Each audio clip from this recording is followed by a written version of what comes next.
Okay, this is the Guide of the Perplexed, chapter 16, part 1, chapter 16. This section, he says, Zor, rock, is an equivocal term. It is a term denoting a mountain. And I want to point out, again, I say this quite frequently in this book, the Guide of the Perplexed. It seems like the first part of this book, with chapter 1 through 50, is dealing with the 50 gates of Binah, or 50 gates of understanding. There's this idea out there that they're not really anywhere enumerated, but they're mystical concepts, and so some stuff is not necessarily taught directly. But I feel like the Rambam is teaching them in this part 1, chapter 1 through 50, and if you go through it, you would understand why I feel this. So, Zor, rock, is an equivocal term. It is a term denoting a mountain. Thus, thou shalt smite the rock, Exodus 17, verse 6. It is also a term denoting a hard stone like flint. Thus, knives of rock, Joshua 5:2. It is also a term denoting a hard stone like flint. Thus, knives of rock. It is further a term denoting the quarry from which quarry stones are hewn. So, thus, look unto the rock whence you were hewn, Isaiah 51, verse 1. Subsequently, in derivation from the last meaning, the term was used figuratively to designate the root and principle of everything.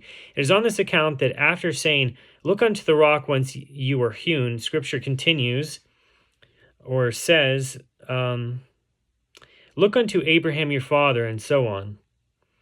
Isaiah 51, verse 2. Giving, as it were, an interpretation according to which the rock whence ye were hewn is Abraham your father. Tread therefore in his footsteps, adhere to his religion, acquire his character, inasmuch as the nature of a quarry ought to be present in what is hewn from it. On account of the last meaning, God may be exalted as designated as the rock, as he is the principle, the efficient cause of all things other than himself. Accordingly, it is said, the rock, his work is perfect.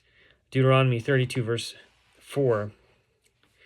Of the rock that begot thee, thou wast mindful.